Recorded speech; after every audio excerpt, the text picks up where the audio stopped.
mijn meisje kan het eerst op omgevoerd. En toen hij nog klaar die pakken geëet. En toen zei nou wou eet. Toen vraag zij voor mij, mami kijk je die niet warm zie. Toen vat ik die pakken en ik was niet ziek niet. Toen vraag ik mijn vriendin, wat bij mij gezegd dat die. Jasmine, wat is die? Ze is mij niet malen, het lijkt zo warm. Toen ga ik oor naar mijn andere vriendin, toen gaat vraag ik vaar. Toen zei voor mij, als maaier. Toen vraag ik van Norijn. Toen kijk ik aan Norijn, van alle kinderen was ook al klaar bezig om die sok te eten.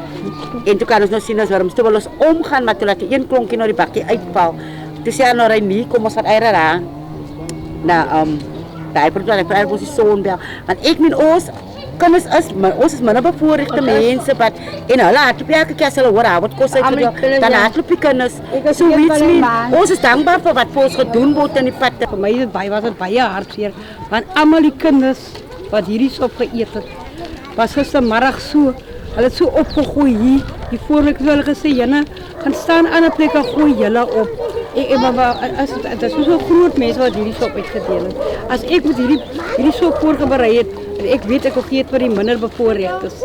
As ek baie seker gemaak het dat enige een kan so opgelet het. Kyk net hoe lyk hy sop van hy warm wat in hy sop gedoen. Ek het hier gesit. Ek het 'n bakkie in my hand gehad met dieselfde sop. Toe gestuur ek een van die kinders, ek sê bring ons net jy brood daar, maar ek wil hier in die sop insit. Toe ek hoor hulle praat van die warms, toe ek kyk, toe sien ek jenne maar dis ons regtig warms wat hier in is. En die ander die kindertjies sit en eet, staan hier rondom my, almal is in die jaar hulle eet al, as daar klaar geëet. Vandag het van die kinders so opgegooi. My dogter met daai enetjie op van haar kleintjie het ook 'n bakkie sop. Die enetjie nog gehuil oor die sop, want dit was so dat sy klaar opgeëet. Toe die kind net so opgegooi. Nou mens weet presies. Kyk, dan voorheen het hulle nie opgegooi nie, maar nou na hulle die sop geëet het, toe gooi hulle dan nou so op.